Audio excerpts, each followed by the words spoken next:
दोस्तों आज हम आपको लेटेस्ट डिजाइन वाला फोल्डिंग टेबल बना के दिखाने वाले हैं। इस वीडियो में दोस्तों आपको इस टेबल के बारे में फुल डिटेल के साथ जानकारी मिलने वाली है। आपको क्या करना है, वीडियो पूरा और ध्यान से देख लेना है। तो यहाँ पे देखेंगे हमने 2 प्लाईवुड का पट्टा कटिंग किया हुआ है। तो सबसे पहले क्या करेंगे दोस्तों, इसको हम दोनों आपस में जोड़ लेंगे। इसकी चौड़ाई कितनी रखनी है आपको, अगर आप वीडियो पूरा देखेंगे तो आपको मालूम चल जाएगा, सब कुछ आपको डिटेल में मालूम चलेगा। तो सबसे पहले हम क्या करेंगे, ये दोनों प्लाईवुड को आपस में जोड़ लेंगे। यहाँ पे आपने देखा होगा एक प्लाईवुड को हमने जो ऊपर वाला है उसको हमने थोड़ा सा रंदा मार के पतला किया हुआ है। तो क्यों किया है वो भी आपको जानने को मिलेगा, क्योंकि अभी बताऊंगा तब कंफ्यूज हो जाएंगे। और नीचे वाला जो प्लाईवुड है वो 16 mm का प्लाईवुड है, दोनों 16 mm का ही है, लेकिन हमने एक प्लाईवुड को थोड़ा सा कम किया हुआ है। और यहाँ पे देखेंगे हमने दोनों को आपस में जोड़ लिया। सेम इसी तरह से हमने 2 पीस को रेडी किया हुआ है। और उसके बाद ये देखेंगे ये हमने 16 mm का ही रखा हुआ है और एक दोनों को जोड़ दिया है। तो जिस तरह से हमने अभी बताया उसी तरह से इसको मतलब ठोकना है, यानी कि फ्रेम बनाना है। तो यहाँ पे हमने जो टक्कर है उसके ऊपर फेविकोल अच्छी तरीके से लगा लिया है। उसके बाद यहाँ पे फेविकोल मतलब खीले की मदद से इसको जोड़ देंगे। ये दोस्तों लगभग मतलब ये 2 सवा 2 इंच 3 इंच के मतलब अंदर ही है। तो आप कोशिश ये कीजिए इसमें जो खीला होता है वो एकदम पतला वाला लगाइए, ताकि ये फटने ना पाए। क्योंकि एकदम पतला होने से क्या होता है, अगर हम मोटा खीला का इस्तेमाल करते हैं तो जो प्लाईवुड है वो फटने का चांसेस रहता है। तो कोशिश आप ये कीजिए पतला खीला लगाइए। उसके बाद इसमें स्क्रू फिटिंग कर दीजिए, तो जो फ्रेम है आपका वो काफ़ी मजबूत हो जाएगा। तो हम भी क्या करेंगे, इसी बात का ध्यान रखते हुए और इस फ्रेम को बना देंगे। और बनाने के बाद दोस्तों हमारा जो काम है वो एकदम से परफेक्ट हो जाएगा। तो यहाँ पे देखेंगे दोस्तों हमने लगभग एक तरफ का जो प्लाईवुड लगाने का काम था वो हमने कंप्लीट कर लिया है। अब इसको पलट देते हैं और पलटने के बाद इसकी इधर भी क्या करेंगे, टक्कर फेविकोल लगाएंगे। फेविकोल लगाने के बाद फ्रेम को बनाएंगे। दोस्तों मैंने हाल ही में एक वीडियो अपलोड किया था ट्रैक लाइट का, वो तो हमको उसमें बहुत सारा प्यार मिला है, सपोर्ट मिला है। तो इस वीडियो में दोस्तों आप लोग कमेंट करके मुझे बताइए कि आप मेरा वीडियो कहाँ से देख रहे हैं, ताकि मुझे भी मालूम चल सके मेरे जो कारपेंटर भाई हैं मेरे वीडियो कहाँ से देखते हैं। और इतनी दोस्तों नॉलेजेबल वीडियो बनाता हूँ, तो आप लोगों से रिक्वेस्ट करता हूँ कि वीडियो को लाइक करके हमारे इस चैनल को सब्सक्राइब कर लीजिए, क्योंकि कारपेंटर और फर्नीचर से जुड़ी सभी वीडियो यहाँ पे आपको देखने को मिलती रहती है। तो यहाँ पे देखेंगे दोस्तों लगभग हमने फ्रेम को कम्प्लीटली बना लिया है। इसमें खीले लगाने का काम लगभग दोस्तों कंप्लीट हो चुका है। अब हम दोस्तों इसमें क्या करेंगे, जो हमारा खीले है जो स्क्रू है वो लगा देंगे। जैसे कि हमने पहले वीडियो में बताया था आपको कि पतला वाला खील लगाइए, उसके बाद इसमें स्क्रू फिटिंग कीजिए। थोड़ा सा हमने कैमरा जब रखा था तो मतलब पूरा नहीं दिख रहा था, लेकिन वीडियो बन गया था। तो मैं माफ़ी चाहूँगा अगर कुछ मतलब आपको नहीं दिख रहा हो, लेकिन आपको ऊपर थोड़ा सा ध्यान देंगे तो स्क्रू टाइट हो रहा है वहाँ पर आपको देखने को मिल जाता है। तो हमने जैसे चारों जो भाग है चारों तरफ हमने स्क्रू टाइट किया हुआ है, ताकि ये जो मतलब फ्रेम है वो काफ़ी मजबूत हो जाए। और जैसे कि हमारा जो स्क्रू का लेंथ है दोस्तों वो 2 इंच का है ना, सॉरी दोस्तों 1.25 इंच का है। तो इस हिसाब से दोस्तों हमने स्क्रू लिया हुआ है। और आप भी इस तरह से फ्रेम बनाइए। तो कोशिश आप ये कीजिए स्क्रू को जरूर टाइट कीजिए, उससे आपका जो काम है एकदम परफेक्ट तरीके से हो जाता है। बाकी यहाँ पे देखेंगे छोटा सा पट्टी है, ये कितना हमने काट रखा है। तो ये हमारा फोल्डिंग टेबल का ब्रैकेट है। तो ये जो वाला पट्टी है ना, ये हमने क्या किया है, जो इसकी मोटाई जो हमने 16 mm बताया आपको कितना मोटा रखना है, तो इसको देखेंगे हमने इसके हिसाब से ही इसको रंदा मार के पतला कर दिया है। और इसकी चौड़ाई की अगर हम बात करें तो ये हमने 20 mm चौड़ा काट के रखा हुआ है। तो जितना हमने इसको मोटा रखा है, अभी जो ये लास्ट वाला ये जो पीस दिख रहा है, जो हमने पहले शुरू में 2 प्लाई को आपस में जोड़ा हुआ है, जैसे हमने पहले बताया आपको कि एक प्लाईवुड को हमने रंदा मार के पतला किया है, तो सेम जितना मोटा इसको किया है उतना मोटा ही इसको भी किया था। यानी कि कहने का मतलब ये है, जो 4 साइड अपना धार बनेगा सामने से 1.25 इंच यानी कि 1 इंच एक सूत जो भी बनेगा सामने से धार, तो पूरा एक कंटिन्यू बन जाएगा। अगर पतले वाले को मार देते रंदा और उसको नहीं मारते तो मोटा दिखता और बाकी पतला दिखता। तो यहाँ पे देखेंगे चारों साइड जो है ना एकदम बराबर है। जो भी साइज बनेगा 1 इंच 1 सूत चाहे 1 इंच 2 सूत जो भी बनेगा वो एकदम बराबर बनेगा। बाकी यहाँ पे देखेंगे एकदम एल टाइप में हमारा ये जो बन गया है। अब ये क्यों बना है दोस्तों वो भी आपको आगे जानने को मिलेगा। तो यहाँ पे देखेंगे जो फ्रेम है हमने इसमें एक्रेलिक शीट लगा के इसको एकदम फिनिश कर दिया है। और इसको इसके जगह पे रखेंगे और यहाँ पे अंदर के साइड इस तरह से पेंसिल से मार्किंग कर लेंगे। यहाँ पे दोनों साइड आपको मार्किंग करना है।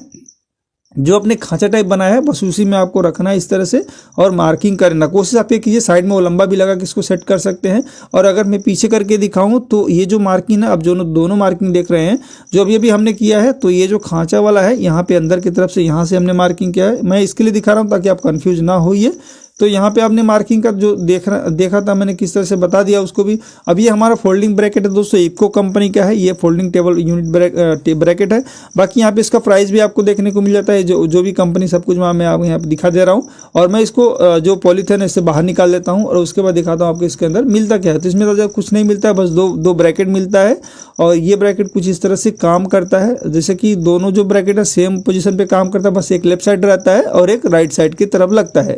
अब हम क्या करेंगे दोस्तों, जो हाइट है उसका मेजरमेंट करेंगे। तो यहाँ पे जो हाइट होने वाला है ये 30 इंच के हिसाब से हम रखेंगे। तो हम यहाँ पे क्या करेंगे 2914 यानी कि 29.25 इंच का मार्किंग करेंगे और ऊपर 1.5 इंच का टॉप लगाएंगे तो 30 इंच यानी कि 2.5 फीट का हमारा हो जाएगा। अब इसमें जो ऊपर वाला भाग है जो हमारा मतलब जिसको प्लाई टाइट होगा तो वही जो हमने मार्किंग किया उस पर मेंटेन करेंगे। तो हमारा मार्किंग थोड़ा सा लाइन के तरफ है, तो जो हमारा मतलब बाहर निकला हुआ है उसमें मेंटेन नहीं हो पा रहा था, तो हमने क्या किया राइट एंगल रख के इस तरह से जो मार्किंग है उसको लंबा कर दिया है। उसके बाद हमको मार्किंग जब रखेंगे इसको ब्रैकेट तो हमको दिखता रहेगा, यहाँ पे देखेंगे ये दिखता रहेगा, बस इस तरह से जब रखेंगे आप ध्यान अगर वीडियो में देखेंगे तो आपको दिख रहा होगा। और ये वाला भाग है जो मार्किंग है आपने किया है उससे अंदर ही आपको इसको रखना है। यहाँ पे अगर आप देखेंगे तो आपको दिख रहा होगा, यहाँ पे मैं थोड़ा सा हटा के दिखा देता हूँ, ये देखिए आपको मार्किंग दिख रहा होगा। तो आपको मार्किंग एकदम मेंटेन करना है, उससे होगा ये मतलब आपका जब फ्रेम इसको फिटिंग करेंगे ना तो अच्छी तरीके से फिटिंग होगा। बाकी हाइट आप आपके हिसाब से मेंटेन कर लीजिए, अगर आपको 30 इंच पे रखना है तो 30 इंच रख लीजिए, 32 रखना है 32 रख लीजिए, 33 भी रख सकते हैं, मतलब आपको रिकॉर्डिंग जितना आपको चाहिए उतना रख के और इस तरह से जो भी होल्स इसमें दिए हुए हैं सभी होल्स का दीवार में मार्किंग कर लीजिए, क्योंकि ये टाइल के ऊपर लगा रहे हैं। और इसके बाद फोल्डिंग को निकाल देंगे इस तरह से। और यहाँ बीच में देखेंगे थोड़ा सा बड़ा होल है, इसके अंदर मतलब क्या होता है ना, ये जो ब्रैकेट है उसके ऊपर ही मतलब अटक के हैंगिंग होता है, तो इसको भी मार्किंग कर देंगे क्योंकि इसमें थोड़ा सा खड्डा कर देंगे तो जो इसका मतलब राड निकला हुआ रहता है वो इसके अंदर जाके बैठ जाएगा, तो जो मतलब गिरने का चांस नहीं रहेगा, कहने का मतलब है। तो उसमें भी मतलब होल करना जरूरी ही है। तो एक को देखा जैसे जिस तरह से हमने किया हुआ है सेम इसी तरीके से दूसरे को भी रखेंगे और इसमें भी अच्छी तरीके से पेंसिल से मार्किंग कर देंगे। जो मतलब टाइल लगा हुआ है अगर दीवार है तो दीवार पे मार्किंग कर दीजिए, जहाँ पे भी है अच्छी तरीके से मार्किंग कर दीजिए। उसके बाद इसमें मतलब लगाइए और कोशिश आप ये भी कीजिए ना, जो हाइट का मेजरमेंट है जैसे कि हमने फ्लोरिंग से किया है, अगर आपका फ्लोरिंग बराबर नहीं है तो कोशिश आप कीजिए लेवल पाइप से मार्किंग कर दीजिए ताकि एकदम आपका जो हाइट है एकदम परफेक्ट आए दोनों तरफ से। तो यहाँ पे देखेंगे दोनों तरफ का हमने मार्किंग कंप्लीटली कर लिया है। यहाँ पे आपको दिख रहा होगा छोटा छोटा मार्किंग है, बहुत बड़ा तो नहीं है, छोटा छोटा ही है। तो आपको इस तरह से मार्किंग को कर लेना है। उसके बाद जैसे आपका दीवार है तो डायरेक्ट हैमर से भी कर सकते हैं, कोई दिक्कत नहीं है। अगर यहाँ पे देखेंगे ये टाइल है, अगर डायरेक्ट हैमर से करेंगे दोस्तों तो हो सकता है कि जो टाइल है वो ब्रेक हो जाए, तो उससे क्या होगा अपना काम है ना परफेक्ट नहीं होगा, दिखने में थोड़ा भी अच्छा नहीं दिखेगा। तो आप जैसे यहाँ पे देखेंगे ग्राइंडर मशीन है और ग्राइंडर मशीन में पत्थर में टाइल में होल करने के लिए एक अच्छा सा बीट आता है, उस बीट से अगर आप करेंगे तो जो आपका टाइल है ना थोड़ा भी ब्रेक नहीं होगा और काम एकदम आपका परफेक्ट होगा। बस आपको क्या मतलब ध्यान यही देना है, अगर ग्राइंडर मशीन से इस तरह से होल लगाते हैं तो थोड़ा ध्यान से करना पड़ता है, क्योंकि इसके ऊपर रखने के बाद इधर उधर फिसलने लगता है, तो थोड़ा सा आपको एक्सपीरियंस का भी जरूरत पड़ेगा। तो अगर इस तरह से आप होल करेंगे तो एकदम मतलब काम आपका परफेक्ट होगा और आपको कभी भी शिकायत देखने को नहीं मिलेगा। दोस्तों मैं कभी भी कोशिश करता हूं मैं जो कुछ भी बताऊं अपने कारपेंटर भाइयों को, जो नए कारपेंटर है, जो मीडियम कारपेंटर है, जो भी कुछ बताऊं एकदम परफेक्ट तरीके से बताऊं और अच्छी जानकारी दूं ताकि उनसे भी काम जो हो एकदम अच्छा हो। इसीलिए मैं बार बार बोलता हूं आप लोगों को कि मेरा वीडियो थोड़ा भी अच्छा लगता है तो वीडियो को लाइक करके हमारे इस चैनल को सब्सक्राइब कर लीजिए, क्योंकि इस चैनल को अगर सब्सक्राइब करेंगे तो जितना भी जानकारी मेरे अंदर है, जो भी मैंने आज तक कुछ सीखा है, वो सभी जानकारी दोस्तों आप लोगों के साथ शेयर करूंगा और आप लोग भी कुछ उससे सीख पाएंगे। तो यहाँ पे देखेंगे दोस्तों जितने सारे होल्स हैं हमने सभी होल्स को कंप्लीटली मतलब अच्छी तरीके से पूरा फाइनल कर लिया है। और उसके बाद दोस्तों इसमें क्या करेंगे, जो लकड़ी का गट्टी होता है उसके अंदर फिक्स कर देंगे। आप चाहे तो प्लास्टिक का भी कर सकते हैं, कोई दिक्कत नहीं, वो आपके ऊपर है, लेकिन मैं यहाँ पे लकड़ी का कर रहा हूँ क्योंकि मुझे लकड़ी के गट्टी में ज़्यादा मतलब कंफर्टेबल फील होता है, क्योंकि मुझे लगता है कि मतलब ज़्यादा मजबूती मिलती है। अगर आपको प्लास्टिक पे सेटिस्फाई है तो कोई दिक्कत नहीं। यहाँ पे जो भी जितने भी सारे होल्स हैं सभी होल्स में हमने होल किया है और सभी होल्स में गिट्टी भी इस तरह से डाल देंगे, तो सभी होल्स में हमें इसको फिक्सिंग करने के लिए हो जाएगा। यहाँ पे थोड़ा थोड़ा जो लकड़ी की गट्टी है ना थोड़ा थोड़ा बाहर था तो उसको आरी से इस तरह से कट कर देंगे तो एकदम लेवल हो जाएगा। बस आपको ध्यान यही रखना है कि स्क्रैचेस वगैरह ना आए, नहीं तो आपका काम खराब हो जाएगा। बस आप सफाई पे ध्यान दीजिए और काम पे भी ध्यान दीजिए, काम आपका अच्छा होगा तो आपका नाम होगा और आगे भी आपको काम मिलेगा। तो यहाँ पे जो भी मतलब हमने होल्स किया है जिसमें गिट्टी लगा उसमें छोटा छोटा इसे मार्किंग कर देंगे तो उससे होगा ये ना जो अपना स्क्रू उसमें जाके बैठ जाएगा। बाकी यहाँ पे देखेंगे जो लॉकिंग वाला थोड़ा सा बाहर निकला हो, जो अभी मैंने आपको दिखाया कि एक बड़ा सा होल है लॉकिंग वाला, उसको भी आपको कर लेंगे तो क्या होगा, ये जो लॉकिंग वाला छोटा सा बाहर निकला था अभी आपने जो देखा है वो उसके अंदर जाके बैठ जाएगा, तो कभी मतलब गिरने का चांस नहीं रहेगा। इसीलिए हमने उस होल को भी किया है ताकि जो आपका अपना काम है एकदम परफेक्ट तरीके से हो जाए। यहाँ पे देखेंगे इसमें आपको ये करना है कि जितने भी सारे स्क्रू दिए हैं सभी होल्स में स्क्रू को टाइट कीजिए अच्छे से, क्योंकि इसके ऊपर बेट भी रखा जा सकता है। बेट मतलब अगर आप परफेक्ट तरीके से फिटिंग करेंगे तो कितना भी वेट रखा जाएगा काम गड़बड़ नहीं होगा, तो आपको कभी कंप्लेन देखने को नहीं मिलेगा। तो यहाँ पे देखेंगे एक हमारा जो ब्रैकेट है वो फिक्सिंग हो गया। अब सेम तरीके से दूसरे को फिक्स कर देंगे। इसमें टोटल 4-5 स्क्रू दिए रहते हैं, तो सभी को आप फिक्स कर दीजिए ताकि ये मतलब अच्छी तरीके से मजबूत हो जाए। और कोशिश आप ये कीजिए कम से कम 5 mm मोटा और 50 mm लंबा, यानी कि 50 mm लगभग 2 इंच के आसपास। अगर 1.5 इंच का भी करेंगे तो भी चल जाएगा, लेकिन स्क्रू का जो मोटाई है वो कम से कम आप 5 mm का रखिए। देखिए यहाँ पे कितनी अच्छी तरीके से मजबूती से फिक्सिंग हो गया। मैं इसके ऊपर चढ़ रहा हूँ तो भी नहीं गिर रहा। बाकी यहाँ पे लॉकिंग सिस्टम अगर मैं दिखाऊं तो आप देखेंगे इस तरह से अगर खींचेंगे तो बाहर निकल रहा है, और यहाँ पे अगर आपको दिख रहा होगा तो इसके अंदर मतलब जो होल दिया हुआ है ना उसके अंदर जाके बैठ जाता है। बाकी यहाँ पे फिक्सिंग करने के बाद साइड में देखेंगे, साइड में भी इसमें होल दिया हुआ है। आप यहाँ दोनों तरफ अगर देखेंगे तो दोनों तरफ भी होल मतलब दिया हुआ है। तो ये क्यों दिया हुआ है, जो अपना फ्रेम बना है, अब ये फ्रेम का मैंने जिस बताया था आपको साइज कितना रखना है, तो ये जितना चौड़ा है ये साइड से उतना ही आपको ये जगह को रखना है। बाकी ये जो सामने वाला हमने पट्टी मतलब लगाया है वो 20 mm चौड़ा रखा है, और जो अंदर का साइज है जो फ्रेम का जो मतलब लोहे का फ्रेम हमको जो चौड़ाई मिला है उसके हिसाब से हमने उसकी चौड़ाई को रखा हुआ है। तो आप फ्रेम बनाते हो इस बात का ध्यान दे लीजिए, और इसी के हिसाब से आपको फ्रेम को बनाना है। इसीलिए मैं आपको बार बार बोलता हूं कि वीडियो पूरा देखिए, ध्यान से देखिए, ताकि आपका कोई भी जो पार्ट है वो इसकी मिस ना हो, और आप जो जानकारी मतलब ले रहे हैं वो पूरी मिले आपको, मतलब जो जानकारी एकदम परफेक्ट मिले, पूरी मिले।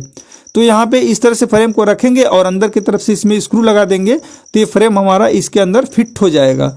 मतलब जब ये बंद होगा ना तो फ्रेम के अंदर मतलब पूरा जो मैकेनिज्म है वो छुप जाएगा, दिखेगा नहीं। अब ये इसका टॉप है और टॉप को इसके ऊपर रखेंगे। टॉप को मतलब एकदम मतलब जो दीवार है उसमें टच कर लेना है, और नीचे से मतलब होल्स दिया हुआ है इसमें स्क्रू फिक्सिंग करने के लिए। तो इसमें कोशिश आप ये कीजिए मतलब 16 mm से ज़्यादा स्क्रू बड़ा नहीं लगाइए। अगर आपका टॉप 16 mm का है तो मतलब सॉरी 18 mm का है, 16 mm भी रहेगा तो भी लेमिनेट लगाने के बाद ज़्यादा होगा। दोनों तरफ आपको मतलब बराबर लगा देने के बाद तो आप देखेंगे इस तरह से फोल्डिंग टेबल एकदम अच्छी तरीके से काम कर रहा है। और बाकी आपको फिटिंग करते हुए ध्यान क्या देना है, साइड का जो जगह है ना वो आपको परफेक्ट रखना है दोनों तरफ का, और यहाँ पे जो पीछे की तरफ आपको टच करना है। बस जिस तरह से मैंने बताया आप उसी तरह से इसको फिक्सिंग करेंगे तो अच्छे से काम करेगा। बाकी इसकी चौड़ाई की अगर बात करें तो यहाँ पे देखेंगे 2 फीट यानी कि 24 इंच चौड़ा है, और इसकी लेंथ की अगर बात करें, लंबाई की अगर बात करें तो ये 3 फीट लंबा है। यहाँ पे आप देख पा रहे होंगे 36 इंच लंबा यानी कि 3 फीट लंबा है। तो दोस्तों मेरे हिसाब से जितनी जानकारी था मैंने आपको दे दिया। फिर भी अगर मन में कुछ डाउट है दोस्तों तो नीचे कमेंट बॉक्स में मुझसे पूछ सकते हैं। मैं डेफिनेटली गारंटी के साथ करता हूँ आपको पूरी जवाब देने की पूरी कोशिश करूंगा। दोस्तों मेरी ये वीडियो, मेरी ये जानकारी आपको कैसी लगी नीचे कमेंट करके जरूर बताइएगा, और अगर मेरा चैनल दोस्तों अच्छा लगता है तो चैनल को सब्सक्राइब भी कर लीजिएगा। मैं मिलता हूँ दोस्तों नेक्स्ट वीडियो में नए टॉपिक के साथ। तब तक के लिए जय हिंद, वंदे मातरम। दोस्तों मेरा एक से एक वीडियो आता रहता है, तो आप लोग चैनल को सब्सक्राइब करके रखिए, इस भाई को सपोर्ट कीजिए ताकि मैं और भी आगे अच्छी वीडियो आप लोगों को प्रोवाइड कर सकूं। अगर इस वीडियो दोस्तों मेरे इस काम करने में कुछ भी कमी है, कुछ भी आपको लगता है कमी है, तो नीचे कमेंट बॉक्स में जरूर लिखिएगा। मैं उसका रिप्लाई देने की पूरी कोशिश करूंगा। जय हिंद दोस्तों आप सभी को।